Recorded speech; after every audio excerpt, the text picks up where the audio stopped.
Welcome to hbrv Lifestyle, the podcast.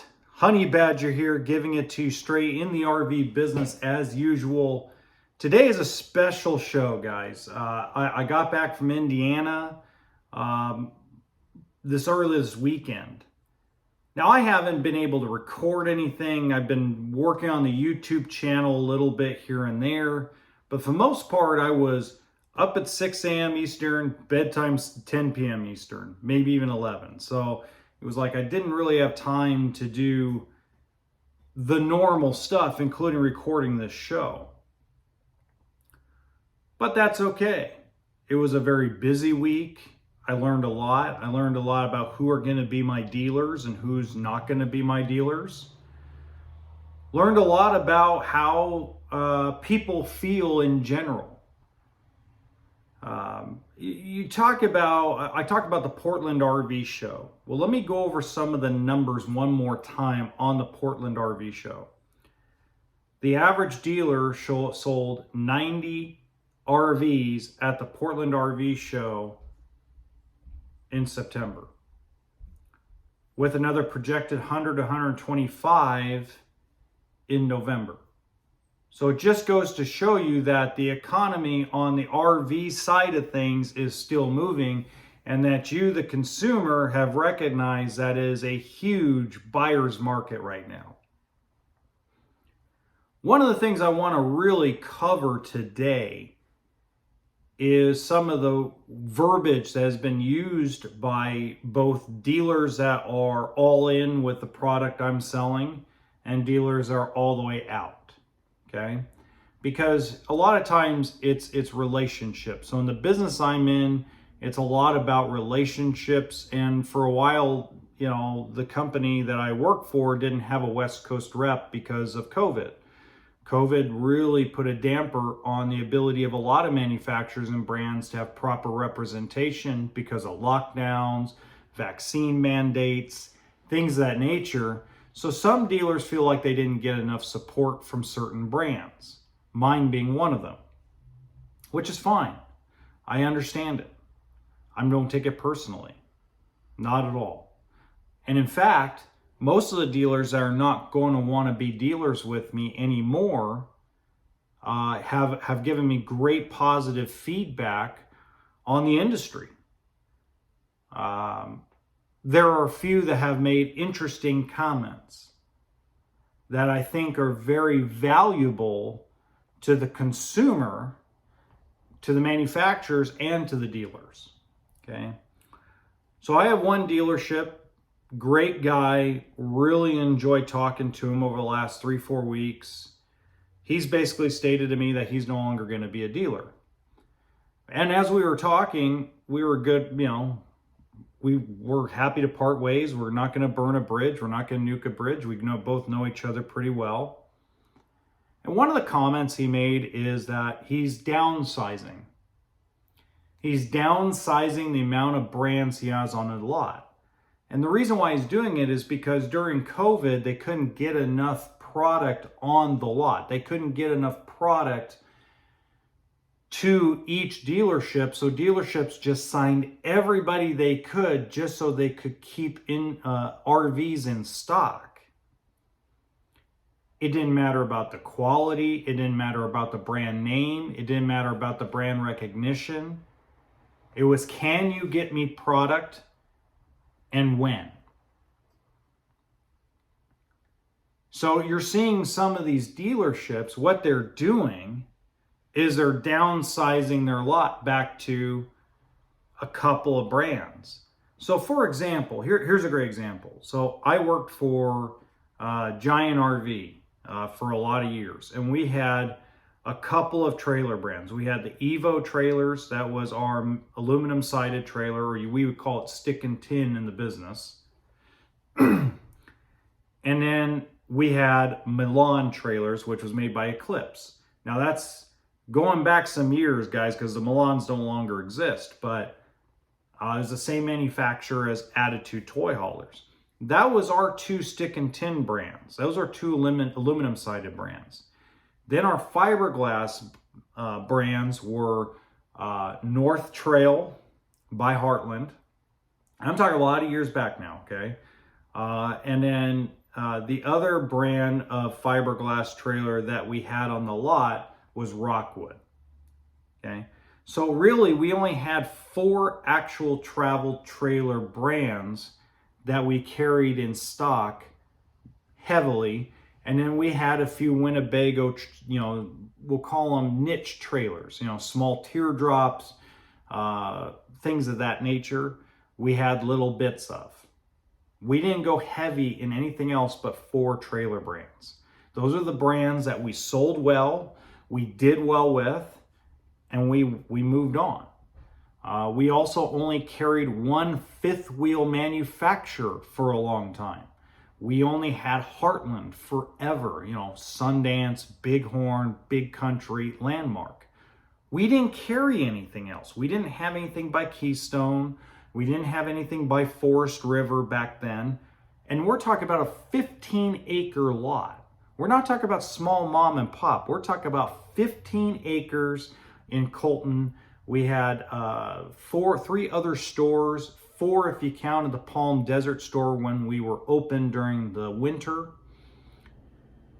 So in a lot of respects, you're going to start seeing dealers do this. This is common practice right now because they're just have too many brands on their lot. So they're just picking and choosing who they want to continue to do business with. With that being said, the comments that were made were very good. They were really positive. I had one dealership come up to me, said, hey, you know what? We're just, it was a nice phone call. We're not going to buy anything from your brand anymore. In fact, you're not the only one. There are several brands on my lot that I'm liquidating. And I go, what do you mean by liquidating? And he said, well, we're going to sell them at invoice or below invoice. I'm like, really? And he goes, yeah. He goes, it's time to move on to what we're going to do in 2023. And the only way we're going to do that is if we liquidate inventory that we're not going to carry anymore.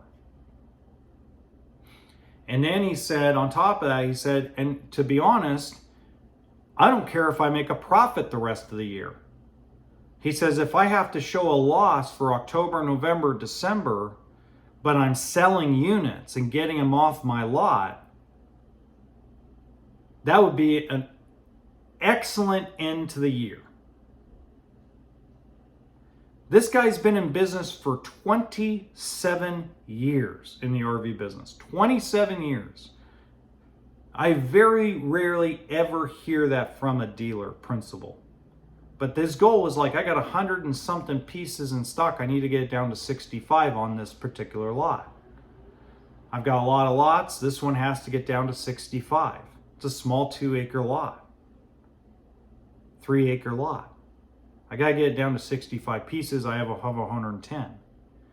So I looked at his pricing, and I'm not going to go and ax him out.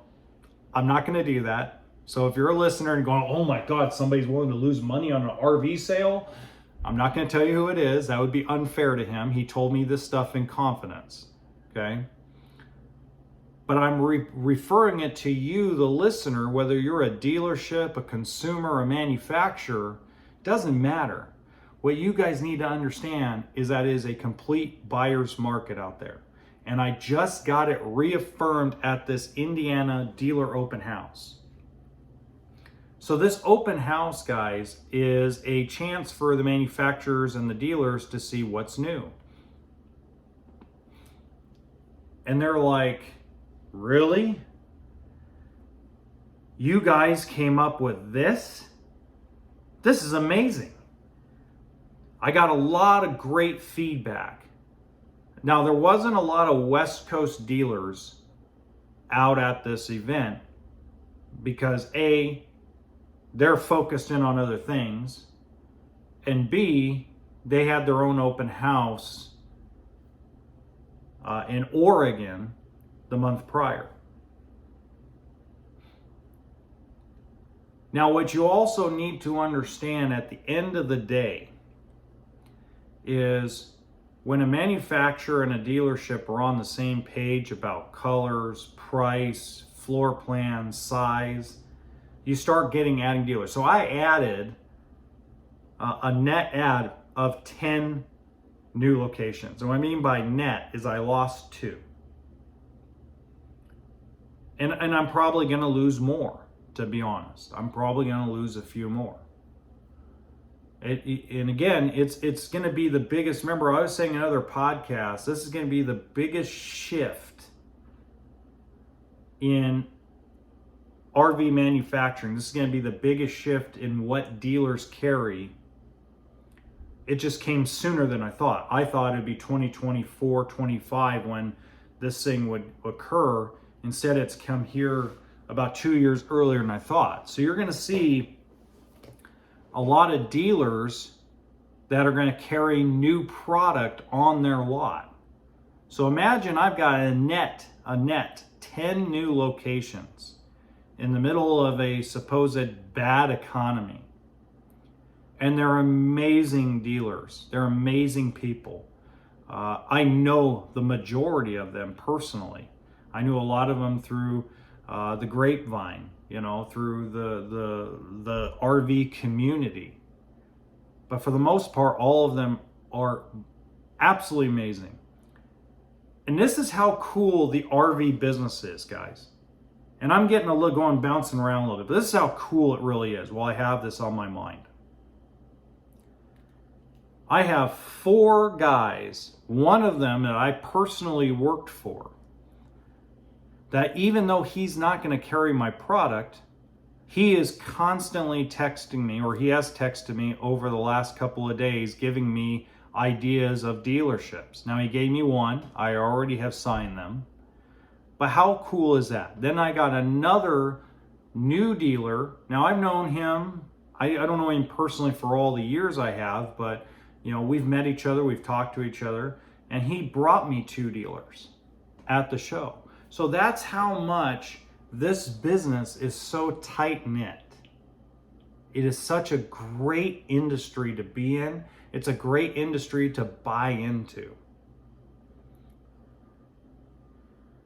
So getting back on track, when a dealership principal, when an owner, a GM, a general sales manager tells me, several of them tell me, we are liquidating at invoice. And if we're going to take little bits of losers, we'll take them. We got to clear out the inventory. We got to clear out 2022s. We got to get our inventory down and condensed to what normal is.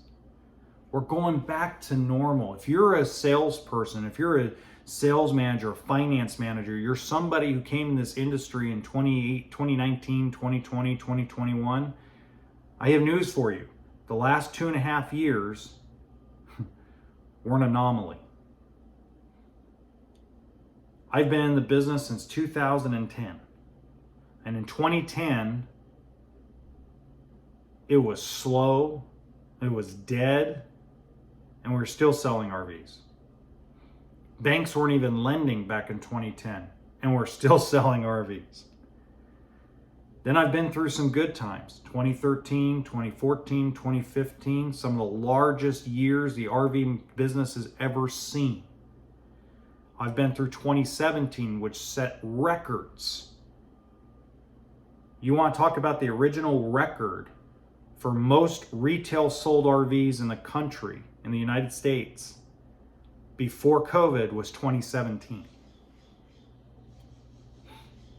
And manufacturers and dealers went, well, this is just going to carry over into 2018. So they loaded everybody up. And the industry went, slammed on its brakes. You couldn't buy a deal for like 4 months. But everybody forgets that 2018 was an election year. The business always slows down every other year because of silly elections. We have the midterms, and it's worse during a presidential election. But the midterms, it slows down. But we all forget that. The dealership I was running in Oxnard, California, we actually had a record year in 2018. The only reason why was because dealers weren't taking inventory off the yards, and I was calling my reps going, hey man, I just sold this. Do you have one in the yard? I remember one of my reps used to say, yeah man, I got a bunch of that stuff. How many do you want? And I want 2 more. And here they come, shipping up. The only manufacturer I didn't get that from was from people that build to order like Coachman. Coachman does not mass produce. They just simply build as you order them. Now, I think that's a great way of doing business. In fact, I work for Coachman, so I think it's an excellent way of doing business. But let me tell you something that I'm really like hearing from dealers is liquidation. We're liquidating. So October, and I'm gonna say into mid-November, because once it gets closer to Thanksgiving, guys, everybody's gonna like take a chill pill. It always happens every year, except for with COVID. It has been like, oh my God, Thanksgiving's coming. And then once Thanksgiving's over and you've gone camping and you've gotten through football, and then you got the college football bowl season and Santa Claus. Imagine trying to fight that in the RV industry. It's a toy, but it's a $40,000 toy. Santa Claus, I think, wants to find $150 toys. Let's start with that. Doesn't mean RVs are not sold in December. The last week of the year, there's a bunch of people that try to spend money to avoid taxes. I don't blame them. I don't want to give money to Uncle Sam either. So with all that being said, the next 6 weeks are going to be the best time to buy an RV for the next 3-4 years. Just all this week did for me personally, beyond getting new dealers and beyond finally kind of feeling set up a little bit and have a direction where we're going, on my end, on your end, the consumer, I just got validation that what I've been saying for the last 3 months is true and has come to fruition. It is insanity, the prices and profits that they're taking. And now I've got dealers telling me I'm willing to liquidate things for what I paid for them. I've got one dealer in California that he sent an invoice to a customer that thinks he's lying to him about what he paid for it and says, you tell me what a fair profit is. It stunned, just absolutely stunned the customer. The guy was like, holy cow. So why are they advertising it for 15 grand less back east? And then they looked it up together and they find out it's a year older coach, older priced. It's a 2022, not a 23. It's an older priced unit. And then of course, other states outside of California, they get to charge some extra fees on top of it, and that's all profit. Freight, prep, things of that nature. These are normal things. But at the end of the day, to hear that, I think it just validates that if you are looking to buy an RV of any kind, a travel trailer, a fifth wheel, a toy hauler, a motorhome, from now, which today is October 5th, until mid-November, the next 6 weeks, you are going to get the best price possible on what you want. So, I understand there's a lot of people waiting until springtime, summer of next year. And I know the reasons why. They're valid reasons. Reason number one, let me get it out of the way, interest rates. Guys, you can refinance the RV. Just like you are going to if you bought a home in the last 2-3 months, or you're planning on buying a home the next 3 months, you're gonna refinance the house. There's a lot of people that are taking advantage of the price drop in housing right now. There's a nice dip going on. That same dip is going on in the boat and RV business. I'm upside down in my trade, and I don't want to be upside down in my trade. That's the second reason why. So I'm going to sell it on my own, and I'm going to make money, or I'm going to break even. You're in the same boat as the dealer. So let me ask you a question. Let's say you owe 35 grand on a travel trailer, and you want to get 35 grand for it. But yet they can buy a brand new 2022 or 23 for 2 grand more. Why would they buy yours? So bite the bullet. If you're upside down in your trade, bite the bullet and get the new coach. You're going to be in a better equity position with what dealers are selling stuff for now. You're going to be in a way better position than if you wait and try to sell it on your own. Let's go into something else that you may not know. That may be something. I'm waiting till spring or summer because I don't want it to sit and not use it. That's very valid. But let me tell you something, folks. There's a lot of opportunities for fall and winter camping that I believe if you got it now, you would find some place to go. Try it out. Get going. And the money you're going to save, you're going to feel really good about it in spring and summer than you will what the price tags are going to be in March, April, and May of next year. Because the price tags they have to make money, guys. This is an opportunity. This next 6 weeks is an opportunity to actually buy an RV or buy a trailer or fifth wheel, toy hauler, or whatever it may be for pretty much what a dealer pays for it. I mean, that never happens. It doesn't happen like that. It's extremely rare. Even in 2018, when I was full of inventory, I still was making about 7 to 9% margins. I was still making money. I just made it up on volume.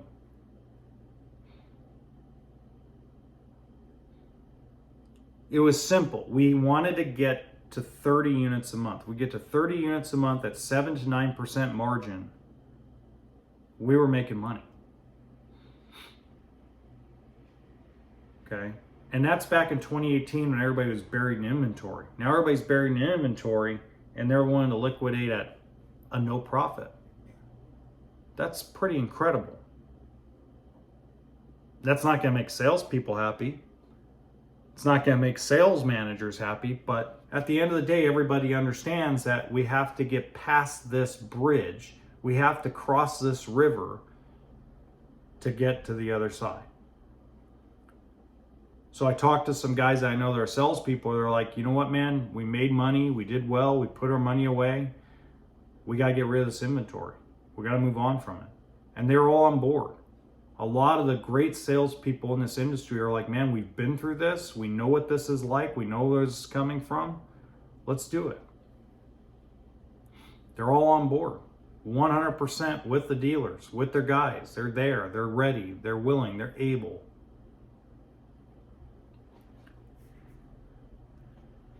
Now, here's some reasons not to buy right now. Okay? And I'm going to be straightforward with you, as I always am. You have bad credit and you're working on it. If you've got bad credit and you're working on it, this is not the time to buy. This is the time to do a little bit of homework. This is the time to go to RV shows and go look at everything and go narrow it down to what you want and what you like. Same if you have zero down payment. If you have no down payment and you do not have amazing credit, or if you're trying to buy something over 50 grand with zero down, you need to go save some money. You're not ready to buy. you need to get to a point where you could put 15 to 20% down to keep yourself in an equity position. Because let's remember, folks, you got tax, title, license, and any fees the dealership's going to charge you. A lot of times 10% down barely covers any of those fees. You want to have a little bit of equity. So if you're looking for a $30,000 trailer, you want to put $4,500 to $6,000 down. So if you don't have that right now, it's a perfect time to hold off until March or April when you get your tax return back.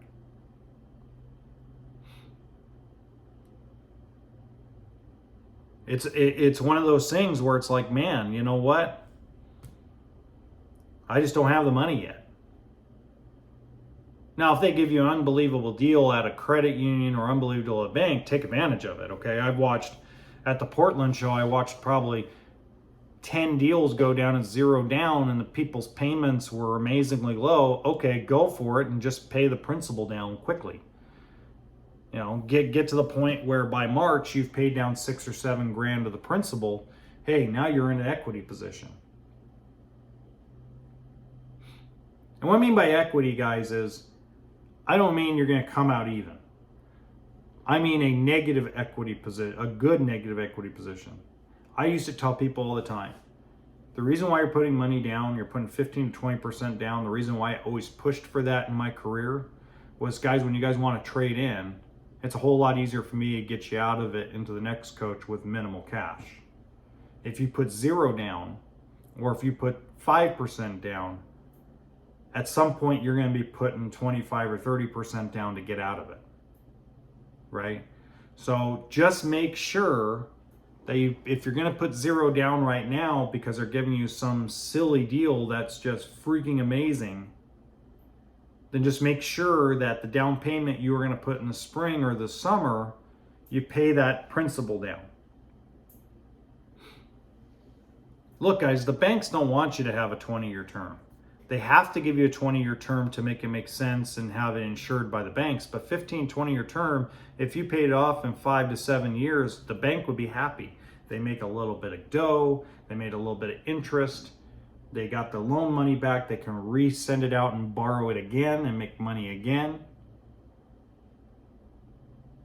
You take the longest term possible and just pay it off sooner. There's no prepayment penalty in most states on an installment loan like a car, a boat, or an RV, even a mortgage. Another thing that really came out and was very, very amazing to hear was that the groups, the big conglomerates, are still ordering, still selling, still going full force, pedal to the metal. These guys see an opportunity.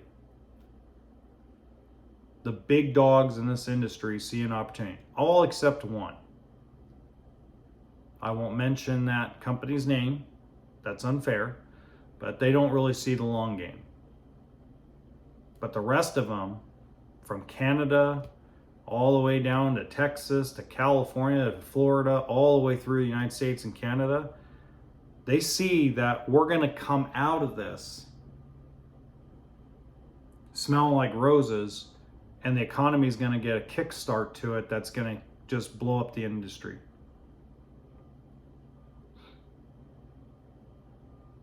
It's going to be an amazing thing to watch.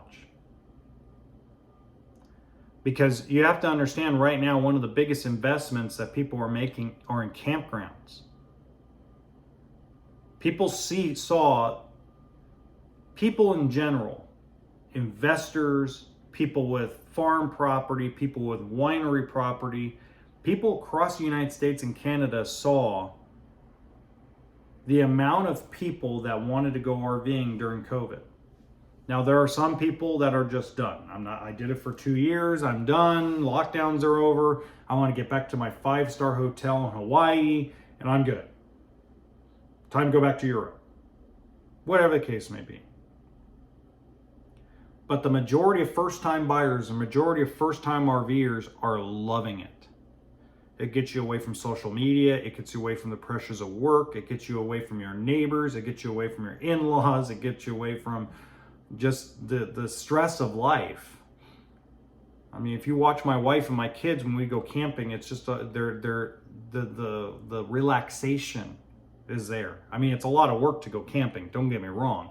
Fires, cooking, cleaning fish, de-hooking fish, taking long walks, hiking around, getting on a boat, raising anchor, lowering anchor. But these are things that is work towards something that you enjoy, not something you have to do. So people are realizing that in this new generation of RVers, and now people with property and land are recognizing this and going, you know what? It's time for us to get in that business. There are 74 wineries that I have read about that are converting unused portions of their property into RV camp spots. One winery is going to convert 13 acres into an RV park. That's incredible. It's unused land. It's land they can't grow anything on. It's land that they don't even use. And they're like, you know what? This generation of RVers, this new generation, they're running out of places to camp because things fill up so fast. So you're seeing a lot more people go, you know what? I'm gonna own a privately owned campground. I'm gonna make that property useful. There's a gentleman that's in the middle of Death Valley, owns a ton of property out by Death Valley. He is converting it into a fall and winter camping area. 24 acres. It's not going to have a pool or a clubhouse or anything like that. It's going to be strictly plug-in for water and for power. And just imagine how many people with toy haulers, side-by-sides, people who don't normally go out to the desert because it's either too hot, don't have enough water, whatever the case may be, they like full plug-in camping. So let's say grandma and grandpa got a 40-foot fifth wheel. Their son and daughter-in-law have a toy hauler that they go out in the middle of the desert with, go ride a Razor or a Can-Am X3 or dirt bikes or quads or whatever the case may be. Grandma and grandpa now have an area where they can plug in, they can watch the NFL, they can, if they get the reception, they can, turn on the ACs, they can enjoy the comforts and creature comforts that they enjoy at RV parks, now out in the middle by Death Valley.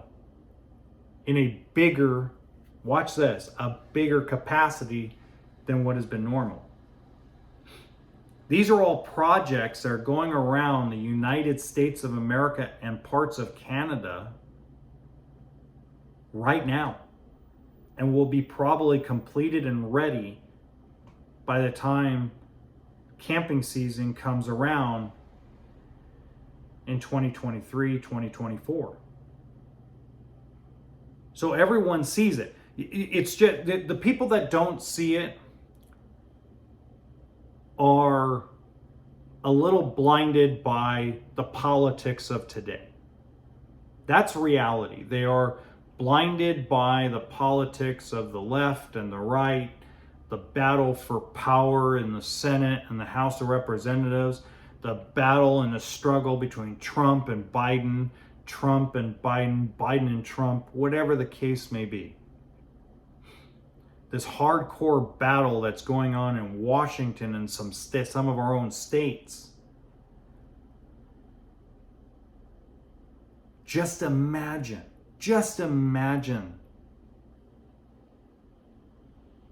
that all that is not going to matter in about a year and a half. And the reason why it's not going to matter is because the majority of us, the super majority of people that are RVers, that are avid campers, see the long game.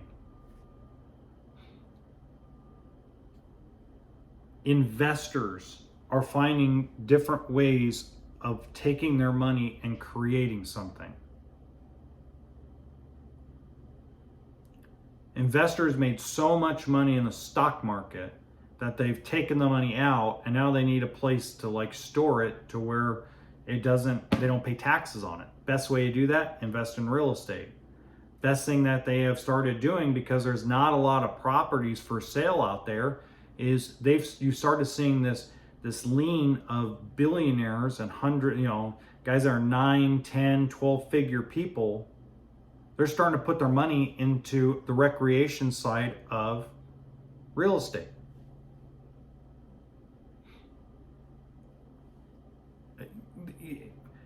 You guys are going to enjoy it. It's going to be something. Yeah, it makes them money. Yeah, it stores the money. Yeah, it's a tax haven.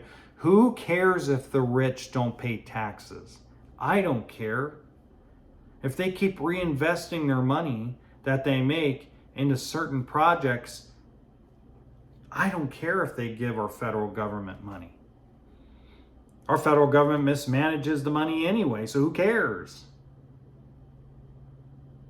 I'd rather have a guy like Mark Cuban give $5 or $6 billion to 12 or 15 individuals to build RV parks, to build multifamily complexes, to build electric vehicles, to build something for our world, than give it to the federal government.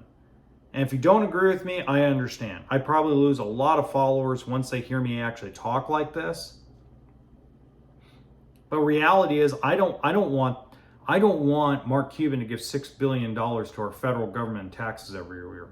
It'll get mismanaged, misplaced, and it doesn't matter who's in power. It could be Republicans, it could be Democrats, it's all gonna get mismanaged. It doesn't matter. I'd rather see guys like Elon Musk keep pushing for Starlink, keep pushing for RV internet, keep improving it, keep taking your riches. Yeah, you know what? He's not paying taxes to the federal government, but he keeps reinvesting into infrastructure for the internet for RVs to get Starlink up and running properly. I'd rather see Warren Buffett continue to invest in the RV business, continue to take his billions of dollars and keep investing into new ways to challenge the laws of physics to get some of these RVs to one day run on simple battery power, simple solar power. Well, they do that already. No, they don't. That one day we might have a hydro electric vehicle for a Class C motorhome or a Class A pusher. Why would I want him to give billions of dollars to the federal government?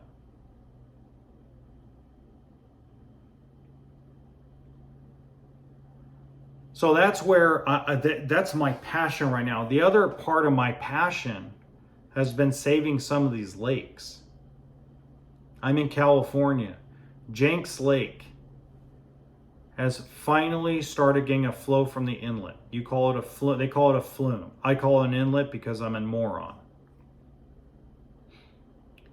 The Friends of Jenks Lake Facebook page has grown significantly over the past 4 months.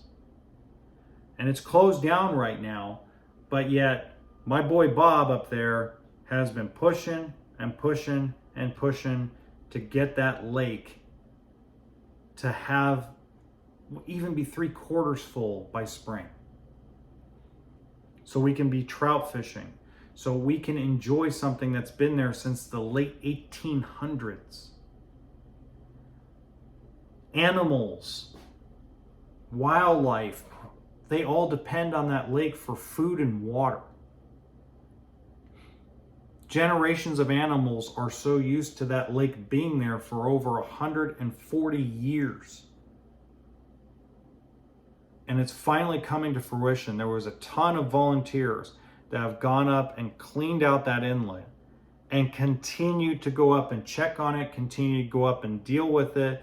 They've had massive rain, they've had massive flooding in parts of that area that have blocked up the inlet. There were volunteers that went right back up and they cleaned it out. And I want to thank those volunteers, because guys, without volunteers like those folks that cleaned up that lake, that have cleaned up different lakes, different beaches, different parts of our nature, different parts of the last of really our recreation. Thank you. And this is something that everybody has in common. It's very funny how everybody argues and fights over gender or over abortion or over this crap or that crap. I mean, it's all arguments and it's all stuff that's just hot air thrown at each other. But yet we have things in common. Both political parties believe in conservatism. They still believe that conservation is the best way. They may want to go about it in two different directions, but we all can agree that we cannot continue to destroy nature and destroy our recreation, destroy the ability to go out and do the things that make us stronger as human beings, which is being a family. Going up to places like the Eastern Sierra Nevada Mountains, the Rocky Mountains, the Grand Canyon. How about the Mississippi River? How about the West Virginia mountains? Without these things, we do not have a place to camp. We do not have a place to teach kids about nature. We do not have a place to get away from the internet or YouTube or any of the things that at the end of the day drown out our daily lives. We don't have an escape. And without these volunteers, without the left and the right being very conservationists that want to continue to help nature grow and stop overbuilding into areas, without those people fighting for this stuff, we would not have an RV business. I would not have a job. Thousands of people would be out of a job. Factory workers, managers, dealerships, salespeople, mechanics, parts people, delivery drivers. So this is a big shout out to all of you volunteers. This is a big shout out to every one of you that call yourself a tree hugger, a conservationalist. A big shout out to anybody and everybody that fights daily, fights weekly, fights monthly to keep what we have. I don't care if you're a liberal Democrat or a conservative Republican. I don't care if you're an NRA member or a person who doesn't believe in guns. It doesn't matter. And it doesn't matter what gender you are, what race you are. It doesn't matter what your religion is. We all have this thing in common called nature and camping. We all love it. Whether it's we stay in a hotel or a cabin when it snows up in Mammoth, or whether it's we stay in a 5-star resort in Hawaii, doesn't matter. We all have that in common. We just have to remember that we have so much in common that if all we did was turn off the TV and turn off the news, we would realize that it's all a cycle. And that the boat and RV business is going to go strong and get stronger as the years go on. It's going to become and evolve, of course, because it has to. But we are and always will be a continent and a world of people that enjoy nature, whether it's from an air-conditioned hotel room, a tent, or old 1986 Jamboree Rally motorhome. We all have it in common.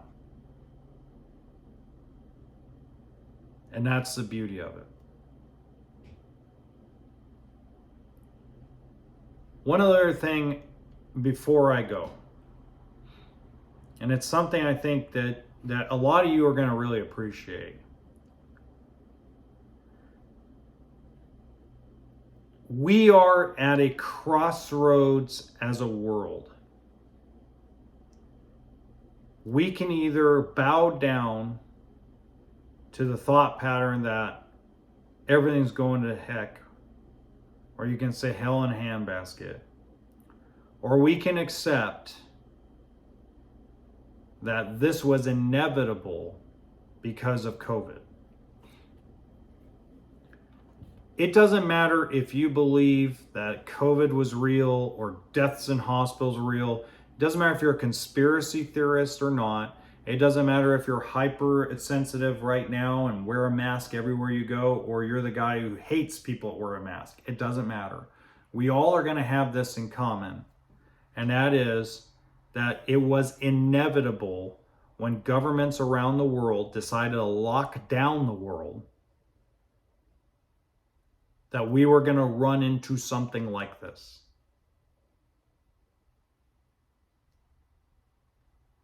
We will get through it. It is not forever. It's not going to be like it was in the 1970s and 80s when inflation was out of control and nobody cared to do anything about it. It is temporary. It is something that, even though the Fed, it's very unpopular to do, raising interest rates the way they have, they're going to lower them. They're going to raise them again. So let's fair warn you. They're going to raise them again at least 3 more times.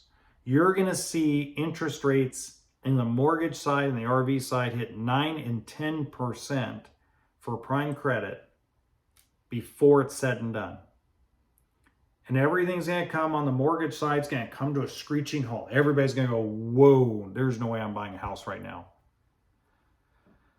It's going to crash the housing market just enough to get it to reset. This is a reset, guys. This is not, everybody's going to call it a recession for political reasons. This is a correction. This is an absolute correction of where we should be, not where COVID took us. It doesn't mean you stop buying toys. It doesn't mean you don't go buy that big screen TV. It doesn't mean you don't go buy that travel trailer or that boat. You might slow down on car purchases. You might slow down on a housing purchase. But toys, you're going to enjoy your toys. Okay? Especially if you can afford them. So at the end of the day, it is imperative that you get up here in the mindset that this is temporary and has to happen for us to get back to an economy that is, well, I should say a normal U.S. economy, a normal Canadian economy. We cannot stay hyperinflated forever. There has to be a balance. And right now, like for example, as soon as my lease is up here in Northern California, I'm gone. We're moving to a no income state tax state. Nevada, Washington, doesn't matter. We're going to find better affordable housing where I'm not paying $3,300 a month for a 1,400 square foot condo, where I can pay for an 18 or 19 square foot house for $2,800. That's what we're looking for.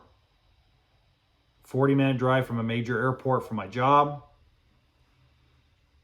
But I can't stay in California anymore. Gas prices are too high. California is always going to be super expensive. It's a great place I'm going to have to visit. I got dealers here. I enjoy the weather, enjoy the people. I do not enjoy paying $7 a gallon on gas when I have been to 4 other states that are less than $4.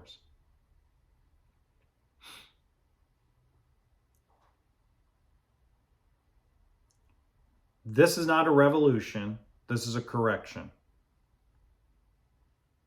And hopefully one day when we look back on this last year, this 2022 into early 2023, we laugh and go, man, did we panic? It isn't going to be like 08. It isn't going to be like 09 and 10.